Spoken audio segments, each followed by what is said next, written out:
Assalamualaikum warahmatullahi wabarakatuh. Innal hamdalillah nahmaduhu wa nasta'inuhu wa nastaghfiruh wa na'udzu billahi min shururi anfusina wa min sayyiati a'malina. May yahdihillahu fala mudilla lahu wa may yudlil fala hadiya lahu. Asyhadu an la ilaha illallah wahdahu la syarika lahu wa asyhadu anna Muhammadan 'abduhu wa rasuluh. Fa inna asdaqal hadithi kitabullah wa khairal hadi hadi Muhammadin sallallahu alaihi wasallam wa syarrul umuri muhdatsatuha wa kullu muhdatsatin bid'ah wa kullu bid'atin dhalalah wa kullu dhalalatin finnar atau kama qala Mustafa sallallahu alaihi wasallam. Alhamdulillah, kita panjatkan syukur pada Allah Subhanahu wa taala kita dapat bersama-sama pada malam ni menyambung pengajian kita berkaitan dengan fiqh al-asma al-husna, yang mana kita akan membincangkan tentang nama-nama Allah Subhanahu wa taala. Dah hampir 2 bulan kita berbicara tentang kaedah memahami nama-nama Allah Subhanahu wa taala. Dah 2 bulan jugalah kita membincangkan tentang asas-asasnya, tentang kepentingannya. Jadi pada hari ini insya-Allah kita akan masuk topik yang penting, iaitu maksud kepada setiap nama Allah Subhanahu wa taala itu. Jadi nama yang pertama yang akan kita bincangkan ialah nama Allah itu sendiri, Allah. Allah. Pada minggu yang lalu kita telah membincangkan tentang Al-Ismul A'zam, tentang nama Allah yang paling agung. Perbahasan ulama tentang Ismul A'zam, Al-Ismul A'zam, ada tak nama Allah yang paling agung? Maka jawapan dia ada berdasarkan hadis-hadis Nabi SAW. Jadi kita dah bincangkan perbahasan ulama apakah nama Al-Ismul A'zam itu. Maka sebahagian ulama menyatakan Al-Hayyu Al-Qayyum, dan disebutkan kebanyakan ulama berpendapat Al-Ismul A'zam itu ialah Allah itu sendiri, nama Allah itu sendiri. Jadi insya-Allah pada hari ini kita akan lihat apakah yang dimaksudkan dengan Allah Subhanahu wa taala. Kita sebut perkataan Allah setiap hari, jadi kita nak faham maksud Allah tu apa? Apakah yang dimaksudkan dengan nama Allah? Jadi disebutkan di sini Allah Al-Ilah, diterjemahkan yang dimaksudkan yang maha disembah. Jadi kata pengarang di sini, sesungguhnya pokok-pokok nama Allah. Pokok-pokok ni maksudnya asas dia. Sesungguhnya asas-asas nama Allah yang baik, yang merangkumi semua makna nama-nama Allah ada 3, iaitu Allah, Ar-Rabb dan Ar-Rahman. Maksudnya apa? Kita dah bincang sebelum ni tentang aqsam, maksud tentang jenis-jenis pembahagian jenis-jenis nama Allah berdasarkan maksud dia. Jadi ada sebahagian nama Allah Subhanahu wa taala yang terkandung di dalamnya banyak maksud, yang mana bahkan nama-nama Allah yang lain tu termasuk di bawah dia.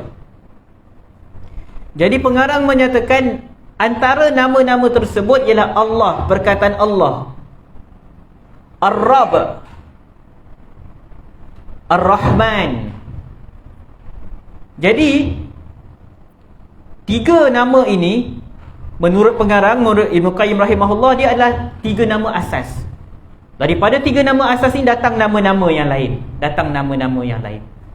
Dan daripada ketiga-tiga nama yang dikatakan pokok kepada nama-nama Allah, asas kepada nama-nama Allah, yang paling utama, yang menurut majoriti ulama ialah Al-Ismul A'zam, nama yang paling mulia, ialah Allah Subhanahu wa taala. Disebutkan di sini 3 nama ini mengumpulkan semua makna-makna nama Allah, dan semua nama-nama Allah Al-Asma' Al-Husna kembali kepada 3 nama ini. Nama Allah Subhanahu wa taala, Allah, perkataan Allah, ia merangkumi sifat-sifat ilahiyah, sifat-sifat ketuhanan yang layak disembah. Manakala sifat Ar-Rabb, nama Allah Ar-Rabb, Alhamdulillahi Rabbil Alamin. Ar-Rabb, dia menerangkan tentang sifat rububiyah Allah. Rububiyah ni mudahnya sifat Allah mentadbir alam ini. Dan di bawah nama Ar-Rabb banyaklah sifat-sifat Allah yang lain. Al-Khaliq, yang mencipta. Al-Bari, semua tu benda-benda yang berkaitan. As-Sami' Al-Alim dan semisalnya, itu semua berkaitan rububiyah Allah Subhanahu Wa Taala. Allah cipta. Ar-Razzaq, Allah bagi rezeki. Semuanya akan kembali kepada nama-nama ni. Dan Ar-Rahman, yang merangkumi segala sifat kebaikan, kedermawanan dan kemuliaan. Ar-Rahman ialah yang membawa maksud Allah yang memiliki rahmat yang luas. Jadi apa beza dengan Ar-Rahim? Sebab tu kita sebut Ar-Rahman dia nama yang khas untuk Allah, tak boleh bagi langsung kepada manusia. Sebab dia sifat yang tidak dimiliki oleh manusia. Memiliki Allah yang maha rahmah, maha rahmat, memiliki rahmat yang meluas, unlimited rahmat.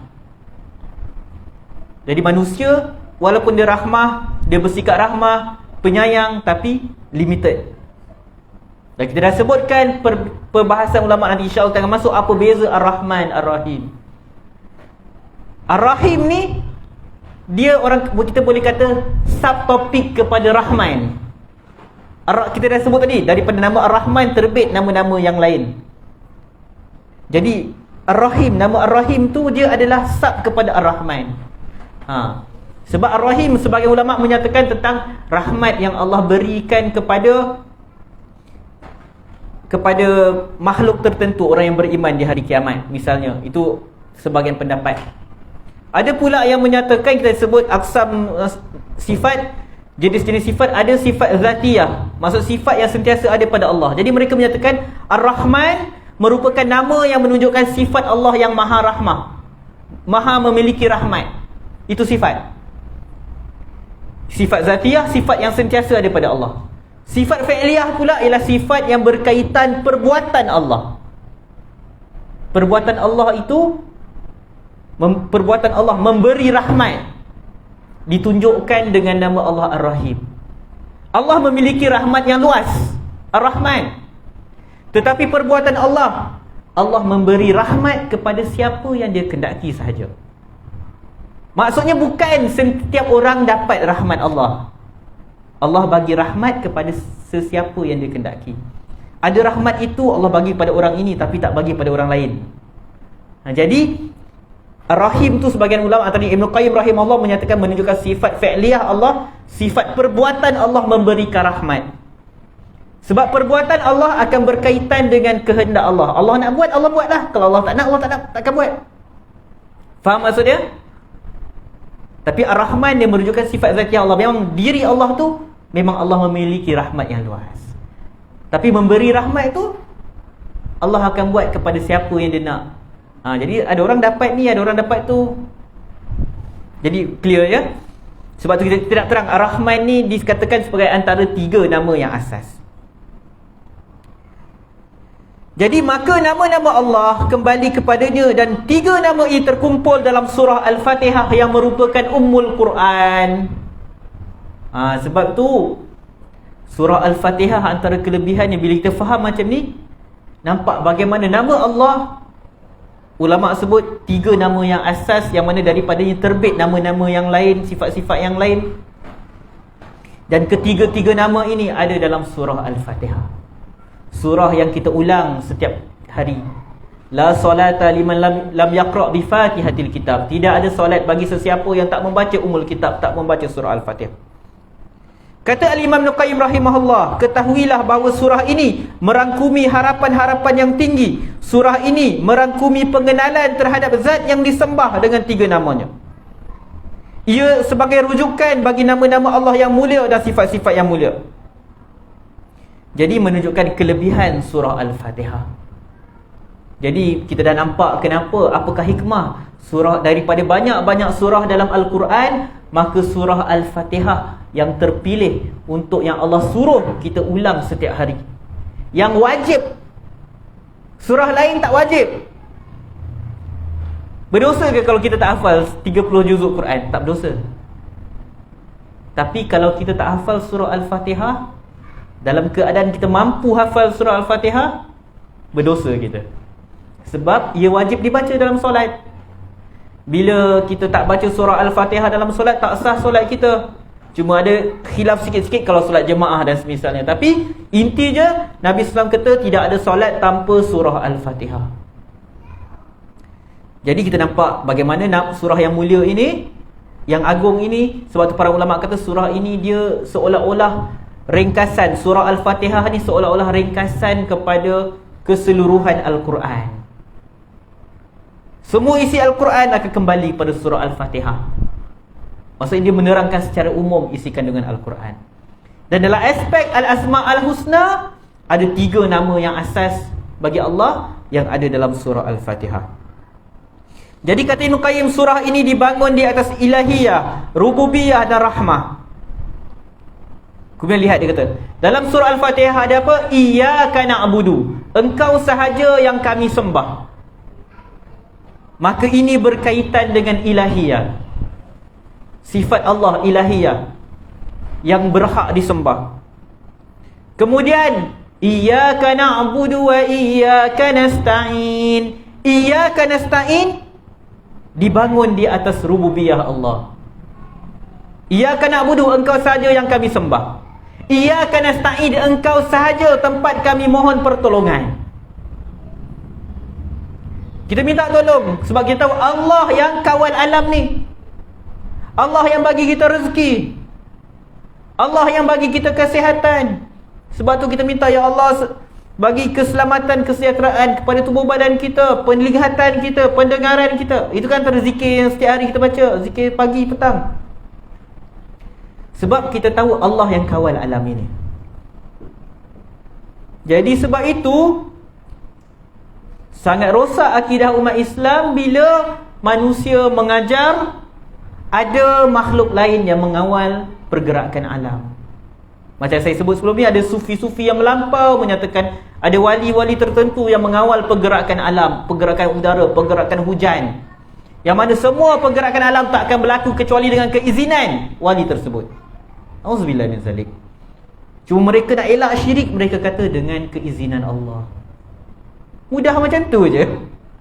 Tambah keizinan Allah tak ada syirik. Macam tu ke? Sedangkan mentadbir alam ni, menggerakkan hujan, siapa? Tu kerja Allah Subhanahu Wa Taala.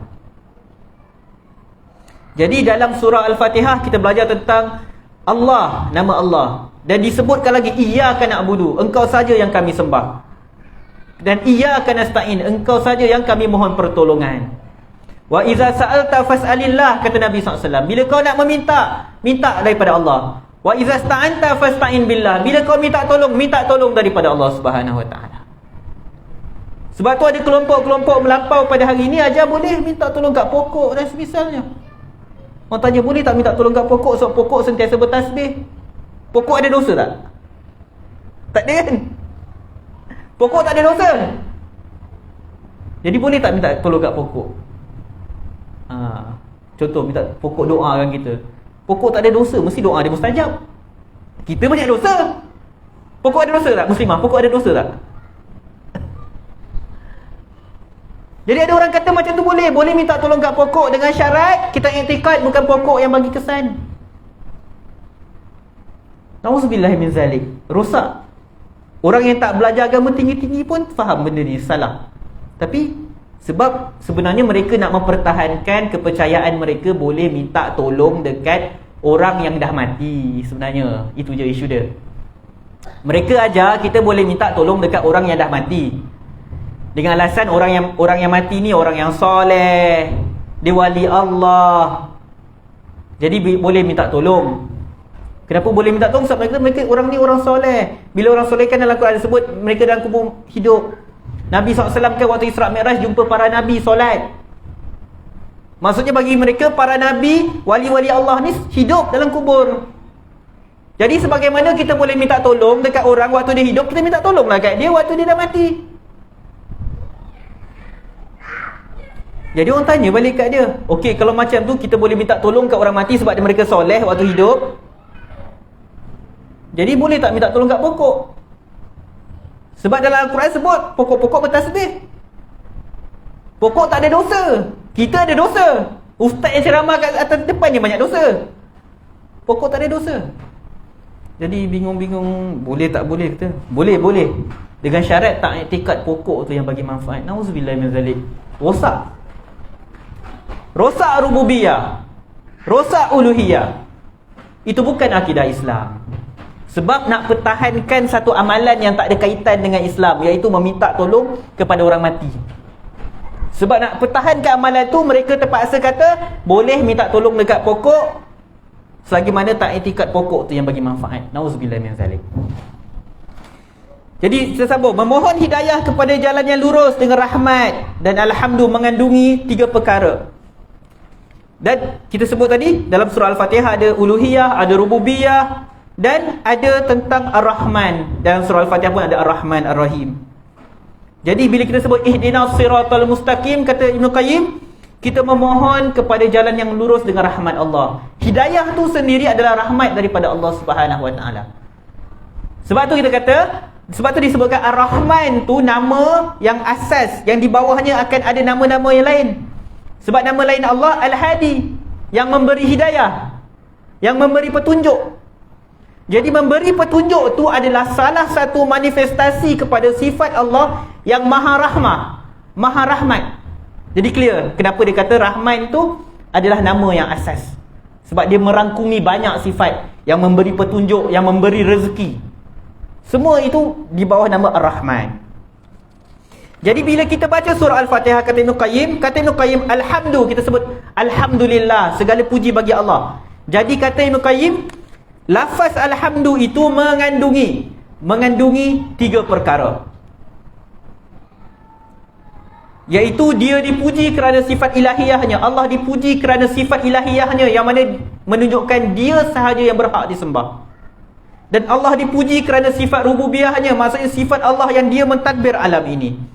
Dan Allah dipuji kerana sifat rahmat dia, kerana dia yang memberi rahmat, memberi hidayah, memberi rezeki. Jadi hari ini kita masuk nama Allah, yang mana disebutkan sebagai ulama sebagai nama Allah yang paling agung, yang kita dah baca hadis minggu lepas, yang mana bila kita sebut nama itu, bila kita meminta, Allah akan tunaikan permintaan kita.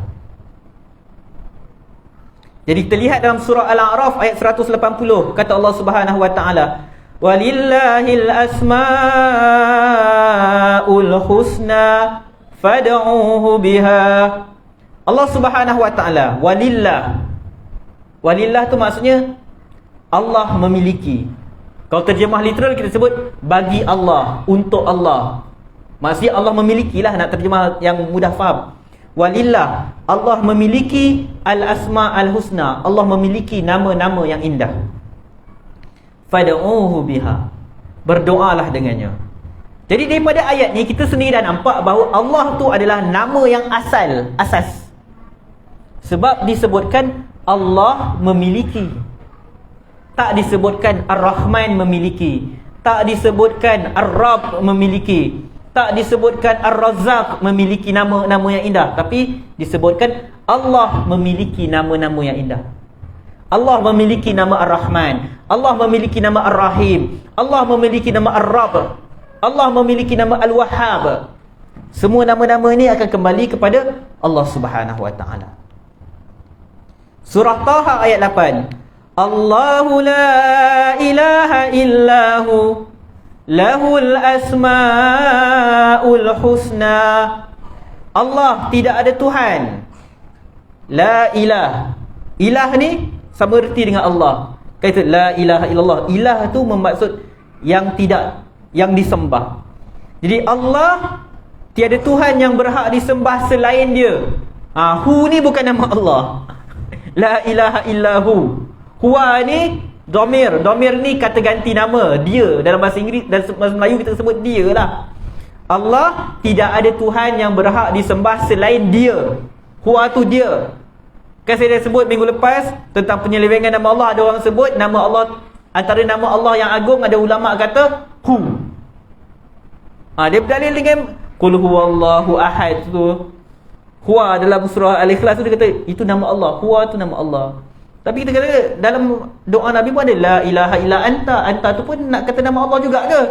Tak boleh, tu domir. Tu kata ganti nama. Anta tu kamu. Huwa dia. Takkan lepas ni nak zikir anta. Masalah kita macam tu. Itu masalah bila kita buka pintu bid'ah jadi macam tu. Kita buka pintu untuk orang reka zikir semua jadi macam tu. Semua orang datang ke idea masing-masing. Jadi Allah, tidak ada Tuhan yang berhak disembah selain dia. Lahu, baginya lahu. Hu tu refer kepada siapa? Allah. Baginya al-asma al-husna, baginya nama-nama yang indah. Jadi semua ayat ini menunjukkan nama-nama yang indah. Itu kita kata tabi' atau follow. Dia follow Allah. Maksudnya dia datang selepas Allah. Allah yang asas. Dia merujuk pada Allah yang satu, tapi Allah memiliki banyak nama. Kita lihat dalam surah Al-Hasyr. Kalau dalam surah Al-Hasyr ni banyak nama Allah ada dalam ayat ni. Ayat 22 sampai 24. Huwallahu alladhi la ilaha illahu al-malikul quddusus salamul mu'minul muhaiminul azizul jabbarul mutakabbir. Subhanallahi amma yushrikun. Huwallahul khaliqul bari'ul musawwir. Lahul asma'ul husna. Yusabbihu lahu ma fis samawati wal ard. Wa huwal azizul hakim. Ayat ni sebut Huwallah, dialah Allah. Allazi, yang la ilaha illahu, tidak ada Tuhan yang berhak disembah selain dia. Lepas tu dimulakan dengan nama-nama yang lain. Dialah Al-Malik, Al-Malik, yang maha memerintah, yang raja. Al-Quddus, yang maha suci. As-Salam, yang maha sejahtera. Al-Mu'min, yang memberikan keamanan. Al-Muhaimin, yang memelihara. Al-Aziz, yang maha perkasa. Al-Jabbar, yang maha Al-Jabbar Al-Mutakabbir. Dialah yang Al-Jabbar Al-Mutakabbir. Kalau Al-Mutakabbir itu kita kalau terjemah literal dia yang maha sombong. Mutakabbir ni sombong, tapi maksud Allah yang paling agung. Sombong tu membesarkan diri. Makhluk memang tak boleh sombong. Sebab kita sombong macam mana pun ada yang lagi besar daripada kita. Kita sombong macam mana pun ada yang lagi hebat daripada kita. Sebab tu nama Al-Mutakabbir tak boleh diberikan kepada makhluk. Tak boleh bagi nama anak kita Mutakabbir. Sedap nama Allah Mutakabbir. Tak boleh. So, maksudnya sombong. Sombong pada makhluk negatif. Tapi bagi Allah, itu sifat yang layak untuk dia, yang maha besar. Sebab tidak ada yang lebih besar daripada dia. Tidak ada yang lebih berkuasa daripada dia. Kita tak boleh sebab sentiasa ada. Tak payah Allah memang lagi berkuasa bagi kita. Kita sesama manusia pun akan ada aspek-aspek lain manusia lebih hebat daripada kita. Jadi kita tak layak sombong. Jadi Mutakabbir ni memang nama tak boleh untuk kita. Tak layak langsung. Sebab tu bila ada manusia bersifat Mutakabbir takbur, itu sifat yang tercela. Dan Nabi SAW bagi tahu tak akan masuk syurga orang yang ada dalam hatinya sedikit perasaan sombong. Sebab manusia tak layak walaupun sedikit perasaan meninggi diri dia, membesarkan diri dia. Tak boleh, dia tak layak langsung. Tapi Allah layak. Jadi sebab tu ulama yang terjemah ni dia nak sebut yang maha sombong tu macam tak kena kan. Dari segi literal kita baca kita akan nampak negatif. Sebab tu diterjemahkan kat sini kata yang memiliki keagungan. Al-Jabbar ni yang maha memaksa. Kalau terjemah literal dia, yang maha memaksa. Kita memang tak boleh paksa orang. Kita bukan maha memaksa, kita tak boleh nak paksa orang. Tapi Allah Al-Jabbar sebab tak ada benda yang boleh berlaku kecuali dengan keizinan Allah. Jadi itu nama yang layak bagi Allah Subhanahu Wa Taala. Subhanallahi amma yushrikun. Maha suci Allah daripada apa yang mereka syirikkan. Sebab tu perkataan subhanallah ni, maha suci Allah, kita gunakan biasanya dalam apabila kita nak ingkar sesuatu. Satu ayat ni, subhanallah amma yushrikun. Maha suci Allah daripada apa? Daripada benda-benda yang mereka sekutukan Allah dengannya. Bila manusia syirik Allah, kita subhanallah. Kenapa kau orang buat syirik kau kata subhanallah? Kenapa kau puji? Bukan. Subhanallah tu bentuk keingkaran. Maha suci Allah daripada apa yang kau buat. Kau syirikkan Allah. Maha suci Allah daripada benda-benda ni. Subhanallah, bila kita bertasbih, maksudnya kita sucikan Allah daripada sifat-sifat keaiban, sifat-sifat yang tak layak bagi Allah. Huwallahul khaliqul bari'ul musawwir. Dialah Allah al-khaliq yang menciptakan.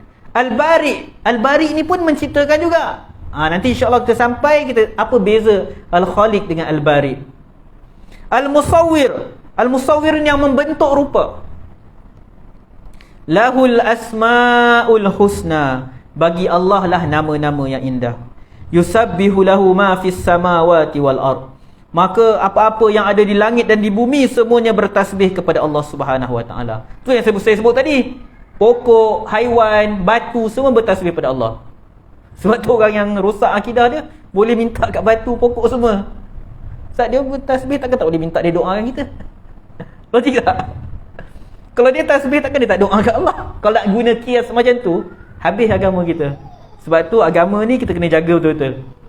Masuk syubhat tu, mula-mula minta dekat orang mati. Lalas boleh minta kat pokok, boleh minta kat batu.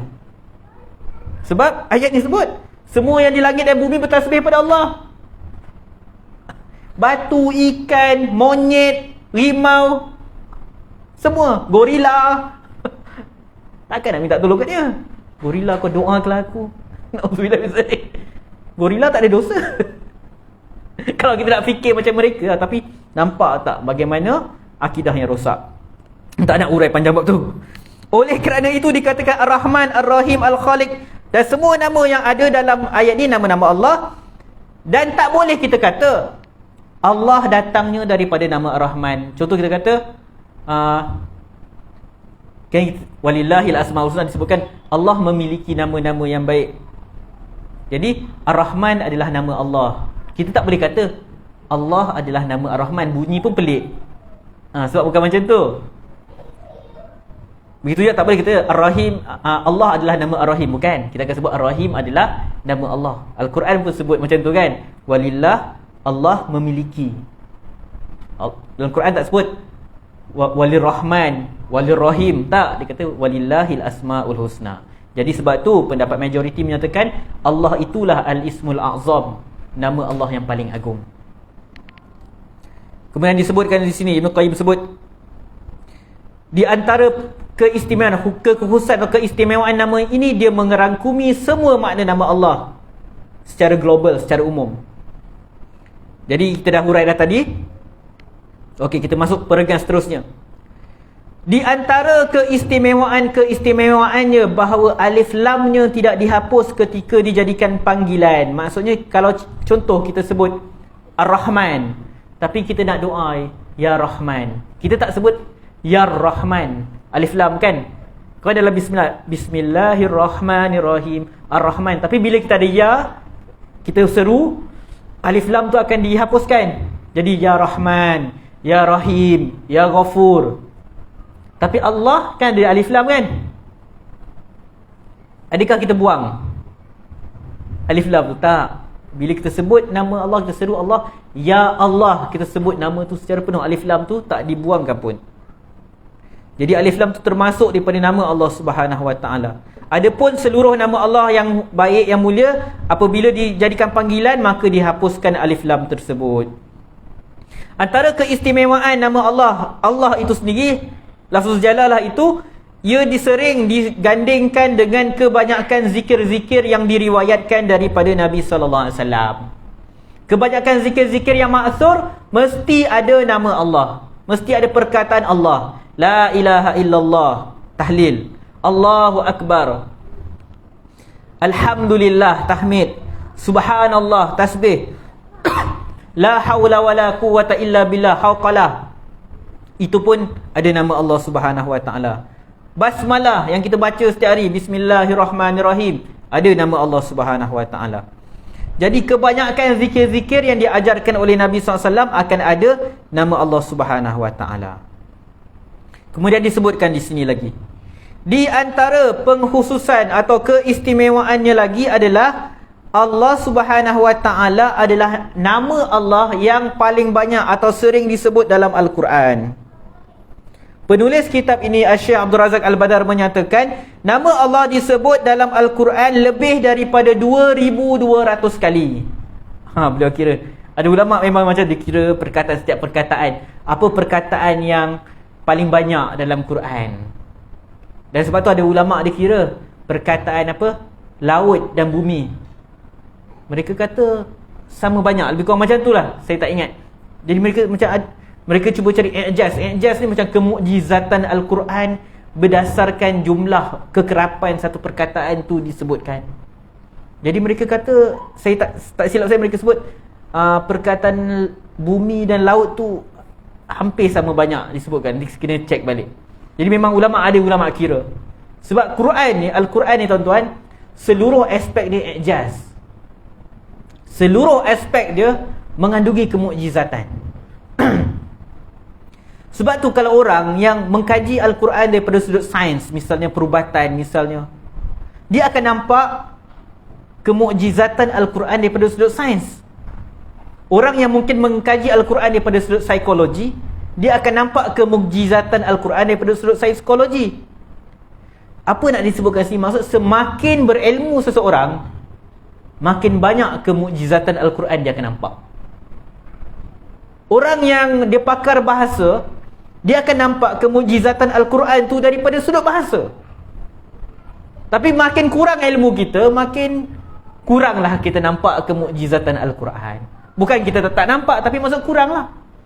Maksud makin manusia mendalami sesuatu ilmu dan dia cuba lihat konteks Al-Quran, bagaimana dia akan nampak i'jaz ini. Walaupun Quran tidaklah menerangkan satu perkara itu secara terperinci.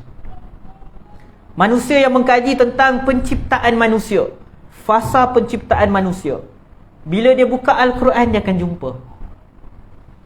jumpa.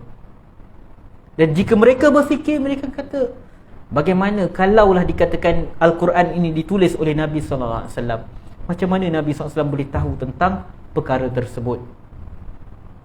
Jadi itu i'jaz, kemukjizatan Al-Quran. Kemudian disebutkan di sini Al-Imam Ibn Qayyim rahimahullah, dia sebutkanlah 10 keistimewaan tentang Al-Quran yang kita dah sebut dah sebelum ni. Kemudian disebut di sini, tidaklah nama ini disebut dalam keadaan seseorang tu sempit, kecuali dia rezeki tak cukup, kecuali akan banyak rezeki dia. Dia minta ke Allah Subhanahu Wa Taala. Tidaklah disebutkan ketika ketakutan, melainkan akan hilang ketakutannya. Tidaklah disebutkan ketika susah, melainkan akan datang kemudahan. Jadi maksudnya, nama Allah Subhanahu Wa Taala tu, bila kita berdoa, kita ingat Allah Subhanahu Wa Taala, dia akan menenangkan hati kita. Kita tahu. Tapi maksudnya macam mana kita kena fahamlah nama Allah tu. Bila kita resah, kita risau pasal rezeki kita. Contoh kaum lelaki selalu risau pasal rezeki, nak bagi nafkah ke anak isteri, dia tahu Allah ada, Allah Ar-Razzaq. Kadang-kadang ada orang bila dalam keadaan kesusahan, kesempitan, nak bagi nafkah ke anak isteri, di depan dia ada peluang untuk dapat harta, tapi dengan cara yang haram. Kalau kurang keimanan dia, Allah yang bagi rezeki, dia akan terjebak pada perkara tersebut. Dia perlukan sesuatu projek untuk bisnes dia, untuk perniagaan dia. Di depan dia ada peluang untuk projek tersebut, tapi cara nak dapat kena bagi rasuah. Kalau kurang keimanan dia, Allah yang maha memberi rezeki, dia akan buat perkara tersebut. Jadi bila kita faham Allah bagi rezeki, kita akan tenang. Kita tahu walaupun hari ini sempit, tapi Allah akan bagi rezeki dalam bentuk yang lain. Yang penting kita berusaha lah. Kita usaha sebaik-baik, kita berdoa kepada Allah Subhanahu Wa Taala. Jadi banyaklah Ibn Qayyim sebut dekat sini tentang kelebihan nama Allah Subhanahu Wa Taala. Kita masuk muka surat 122 ni, yang perenggan yang bawah tu. Adapun makna nama ini berasal daripada perkataan al-ilah, yang kita sebut la ilaha, tidak ada ilah. Ilah tu bermaksud apa? Bermaksud al-ma'bud. Al-ma'bud bermaksud yang disembah. Jadi bila kita sebut la ilaha illallah, bermaksud kita sebut tidak ada yang berhak disembah selain Allah Subhanahu Wa Taala. Jadi tauhid ini dia berdiri di atas dua rukun, an-nafyu wal itsbat. Menafikan dan menetapkan. Isbat tu menetapkan. Kalau dengar ustaz-ustaz sebut isbat tu menetapkan. Bila kita sebut la ilaha illallah, pertama kita menafikan ada benda lain yang disembah. Sebab tu kita sebut la ilaha. Tidak ada yang disembah. Tidak ada yang berhak disembah. Illallah, kecuali Allah Subhanahu wa taala. Yang penghujung kita tetapkan bahawa Allah sahaja yang berhak disembah. Jadi itulah inti asas kepada agama Islam. Itulah dakwah yang dibawa oleh Nabi sallallahu alaihi wasallam. Kalimah tauhid inilah yang ditentang oleh musyrikin Makkah. Sebab apa? Sebab mereka tahu bila terima dakwah tauhid, berhala-berhala semua dah tak boleh dah disembah, tak boleh sembah berhala dan semisalnya. Jadi kita berhenti sebentar untuk azan.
Okay, kita sambung huraian kita berkaitan nama Allah Subhanahu Wa Taala. Kita masuk ayat yang seterusnya dalam surah Al-Baqarah ayat 163. Kata Allah Subhanahu Wa Taala, "Wa ilahukum ilahu wahid, La ilaha illa huwar rahmanur rahim. Allah kata, wa ilahukum ilahu wahid. Ilah kamu. Ilah ni maksud dia tadi kita sebut yang disembah. Main keluar. Wa ilahukum ilahu wahid. Tuhan yang kamu sembah ialah Tuhan yang satu. La ilaha illahu. Tidak ada Tuhan yang berhak disembah selain dia. Ar-Rahman Ar-Rahim, yang Maha Pemurah lagi Maha Penyayang. Ayat yang seterusnya surah Taubah, ayat Taubah ayat 31. Kata Allah Subhanahu wa taala, "Wa ma umiru illa liya'budu ilahan wahida. La ilaha illahu subhanahu amma yushrikun." Allah kata, wa ma umiru, tidaklah mereka disuruh illa liya'budu, melainkan untuk menyembah ilaha wahida, untuk menyembah al-ilah. Ilah ni yang berhak, Tuhan yang disembah. Ilaha wahida, Tuhan yang berhak disembah, yang esa. La ilaha illahu, diulang lagi nama ilah. Tidak ada Tuhan yang berhak disembah selain dia. Subhanah, maha suci dia. Amma yushrikun, maha suci dia, maha suci Allah daripada apa yang mereka sekutukan Allah dengannya. Kemudian kita lihat dalam surah Al-Anbiya ayat 108. Qul innama yuha ilayya annama ilahukum ilahun wahid. Fahal antum muslimun. Katakanlah sesungguhnya yang diwahyukan, innama, hanya saja yang diwahyukan kepadaku adalah ilahukum ilahu wahid. Tuhan yang berhak disembah oleh kamu ialah Tuhan yang satu. Fahal antum muslimun, maka hendaklah kamu berserah diri. Muslim tu orang yang berserah diri. Sebab tu Islam tu bermaksud menyerah diri, mentaati segala benda yang Allah Subhanahu wa taala sebut. Jadi Al-Imam Ibn Jarir At-Tabari rahimahullah dalam tafsirnya, tafsir At-Tabari atau nama penuhnya Jami' Al-Bayan, dia menyatakan penyifatan bagi Allah yang berkaitan dengan namanya, dengan nama Allah tadi, ialah berkaitan dengan sifat uluhiyah, sifat Allah yang disembah. Sebagaimana nama Al-Alim menunjukkan akan sifat ilmu, mengetahui bagi Allah. Al-Aziz menunjukkan kemuliaan bagi Allah Subhanahu wa taala. Begitu juga Allah, dia menunjukkan sifat uluhiyah, sifat Allah yang disembah. Tuhan yang disembah, Tuhan yang berhak disembah. Jadi tak boleh bagi ilah kepada, nama ilah kepada manusia, tak boleh. Sebab maksud dia yang disembah. Allah tak boleh bagi Muhammad Allah, tak boleh. Sebab Allah maksudnya yang disembah. Mana boleh bagi nama kepada manusia Muhammad yang disembah, tak boleh. Tak boleh. Jadi nama Allah tu kalau nak bagi nama kepada orang kena sebut Abdullah, Abdul Ilah boleh. Tapi jarang kalau orang sebut ilah tu kan. Tapi maksud ini nama yang tak boleh diberikan kepada makhluk. Jadi bila disebutlah kat sini tentang Allah sebagai maksud Tuhan yang disembah, kemudian yang kedua muka surat 124, penyifatan yang berkaitan dengan hamba daripada nama tersebut. Jadi bila kita dah faham nama Allah bermaksud Allah tu atau Al-Ilah tu bermaksud yang maha disembah, maka apakah pula efek dia kepada manusia? Maka menzahirkan sifat perhambaan kepada manusia kepada Allah, yang mana manusia hanya mengabdikan diri dia kepada Allah Subhanahu wa taala. Dalam surah Az-Zukhruf ayat 84 kata Allah Subhanahu wa taala, wa huwallazi fis samaa'i ilahun wa fil ardi ilah.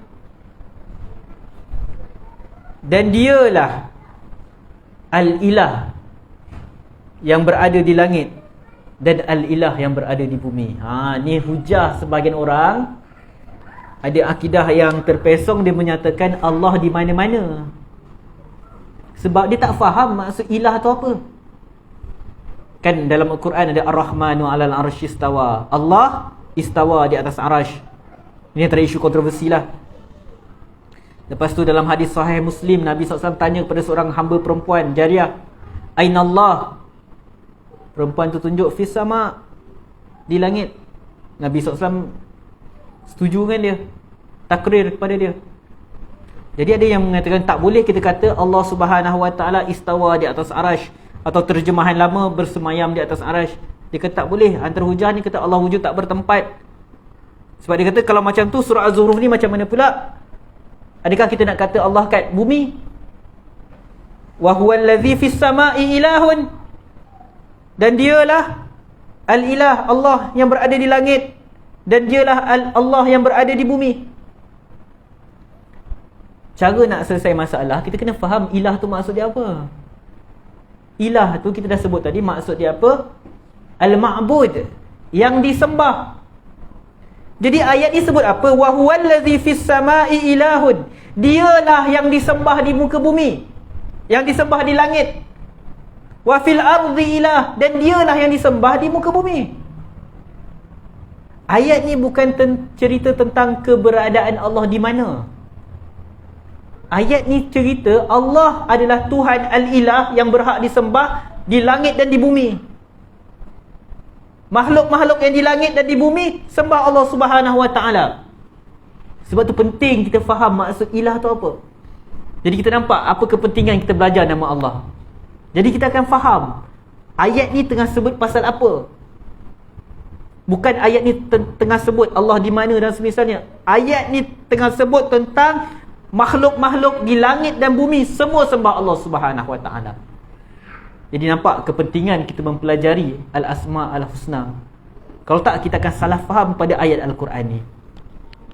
Kita lihat apa perkataan Al-Imam Ibn Jarir rahimahullah dalam tafsirnya, tafsir Tabari. Dia kata, firman Allah, wa huwa allazi fis sama'i ilah wa fil ardi ilah, yaqulu ta'ala. Dia kata Allah lah lahul uluhiyah, yang memiliki sifat uluhiyah. Fis sama'i ma'bud, di langit ia disembah.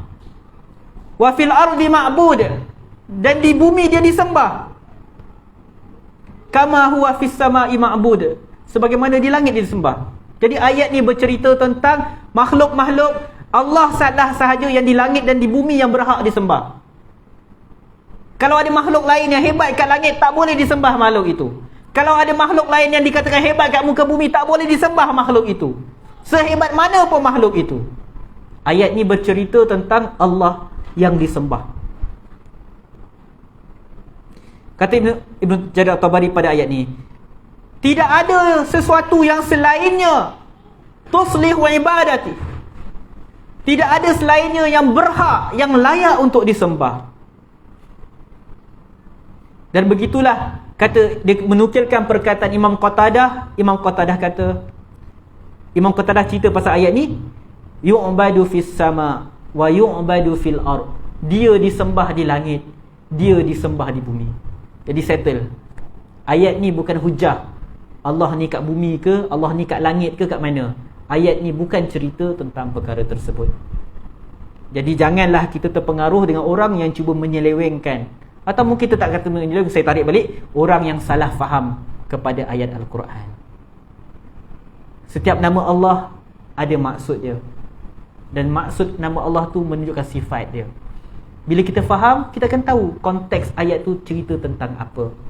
Cerita tentang di mana Allah ke, atau cerita tentang Allah ni disembah oleh makhluk-makhluk, semua makhluk di langit dan di bumi.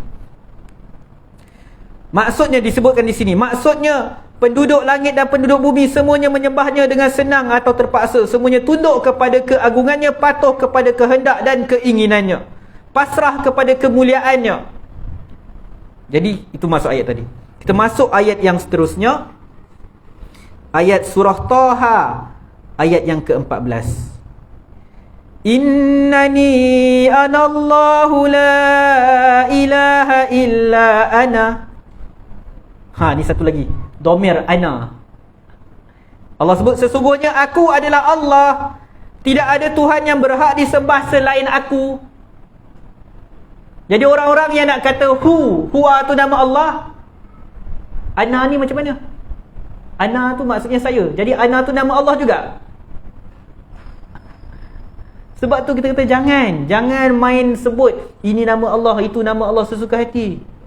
Tu yang saya sebut baik kali, orang zikir hu tu, dia akan rosakkan agama. Ayat ni boleh digunakan oleh golongan-golongan batiniyah yang percaya kepada fahaman wahdatul wujud. Nanti dia sebut aku Allah. Memang ada. Kalau kita baca, kalau kita tengok ada raja-raja, ada sebagai orang dia akan lukis gambar manusia. Pada tubuh pada manusia tu akan ditulis nama-nama Allah. Saya tengok gambar tu. Dekat dahi dia tulis apa? Anallah. Ana Allah. Aku adalah Allah. Dia boleh berdalil dengan ayat ni. La ilaha illa ana. Tidak ada Tuhan yang berhak disembah selain aku. Dia kata aku tu akulah.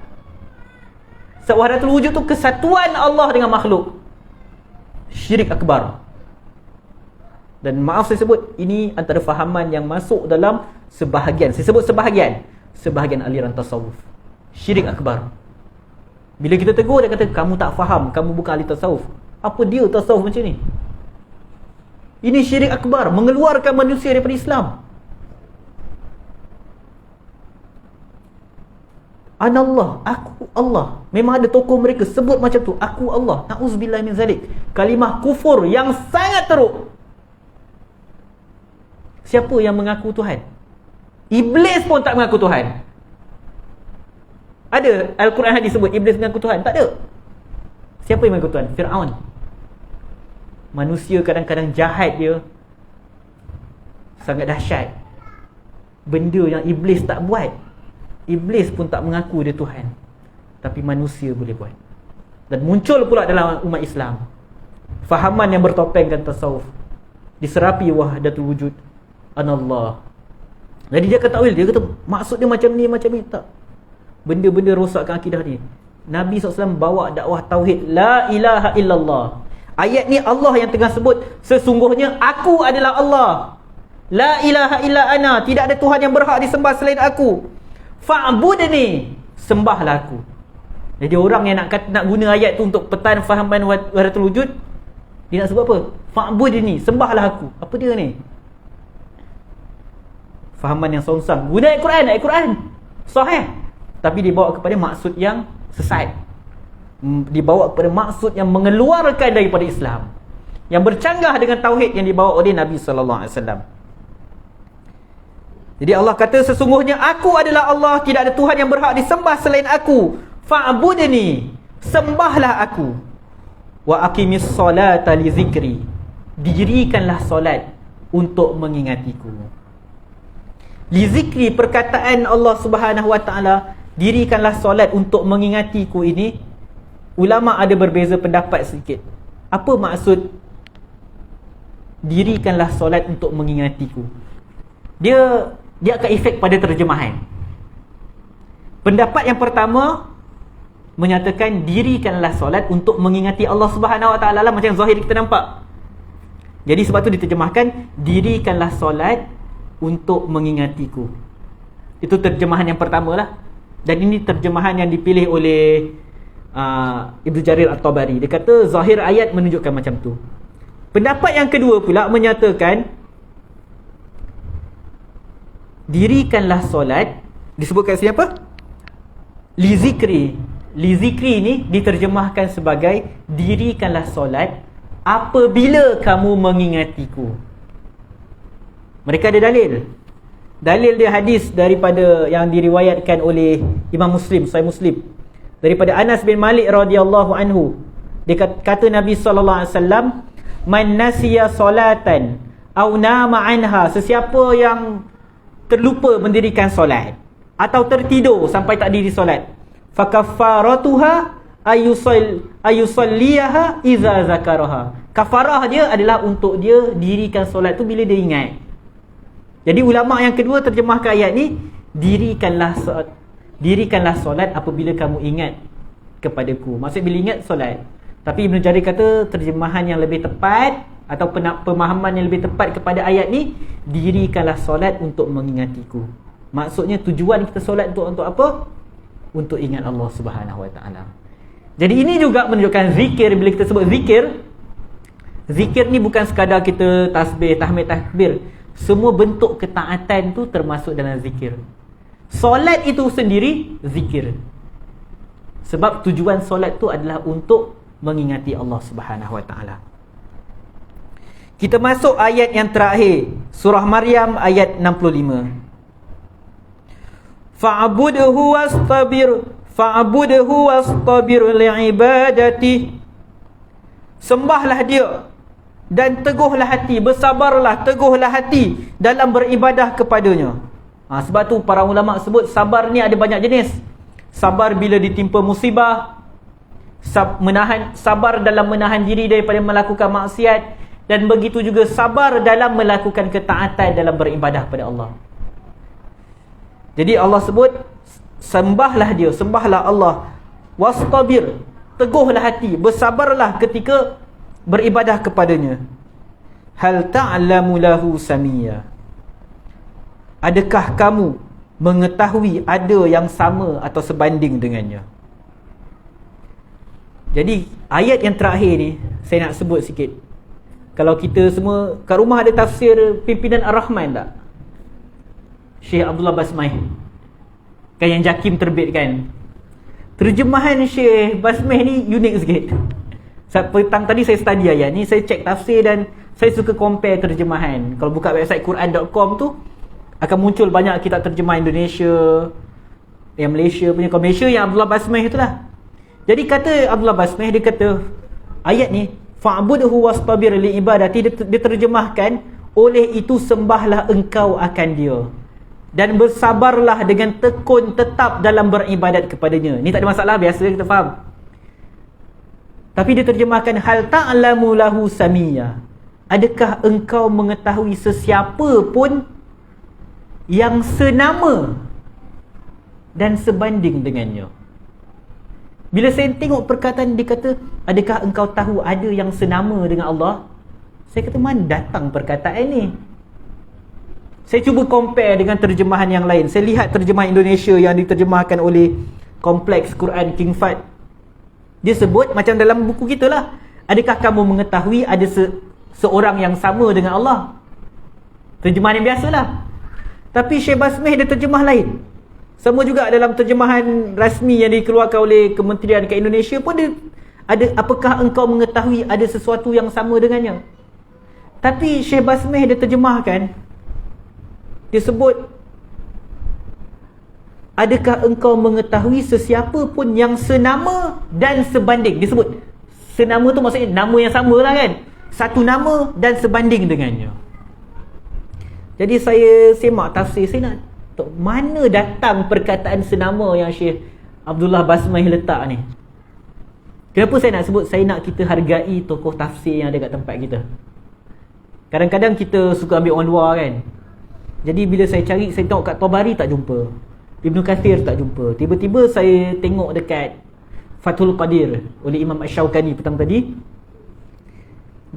Ketika huraikan ayat hal ta'lamu lahu samia, dia kata pertama ayat ni istifham lil inkar. Kalau kita baca hal ta'lamu lahu samia, hal ta'lamu lahu samia, dia berbentuk soalan.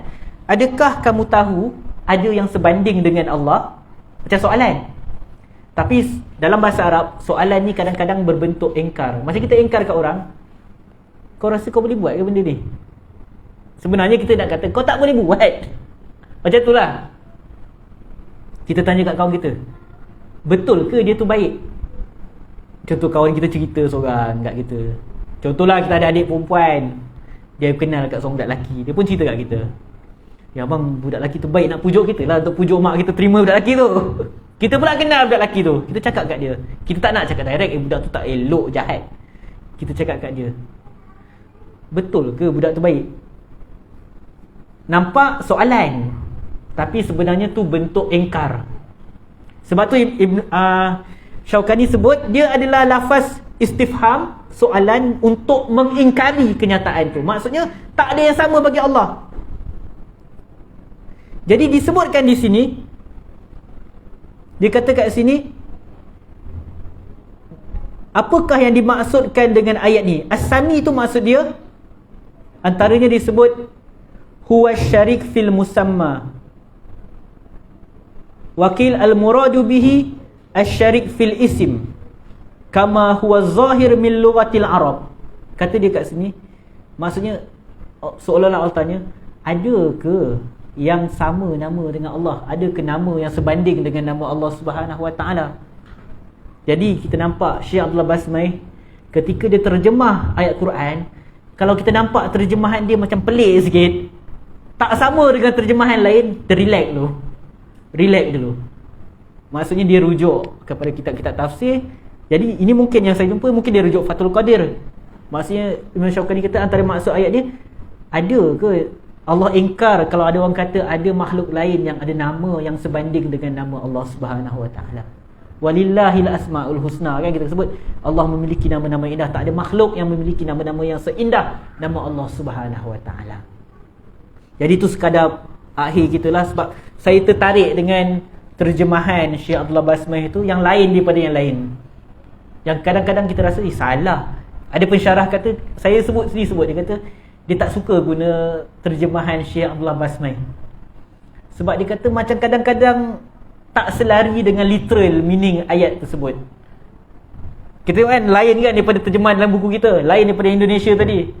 Yang terjemahan Indonesia semua tak ada sebut tentang nama, tapi dia yang kata ada ke yang senama dengan Allah. Dia ambil daripada kitab tafsir. Dan bila saya cari As-Sami dalam literal, memang disebut As-Sami itu dari segi literal tu maksudnya antaranya yang sama daripada sudut sifat, yang sama daripada sudut nama. Jadi Allah ingkar, tak ada nama yang sebanding dengan nama Allah. Tak ada sesiapa yang sama sifat dengan sifat Allah Subhanahu Wa Taala. Tak ada sesiapa pun. Walam yakul lahu kufuwan ahad. Tidak ada sesiapa yang semisal dengan Allah. Laisa kabislihi syai'. Tidak ada satu pun sesuatu yang semisal dengannya. Wallahu alam. Jadi insya-Allah pada minggu hadapan kita masuk nama Allah Ar-Rabb. Ar-Rabb. Ni nama yang kedua paling banyak disebutkan dalam Al-Quran lah. Jadi sebelum bersurai, muslimin ada soalan? Muslimah ada soalan? Okey, kalau tak ada, kita sudahi dengan tasbih kafarah.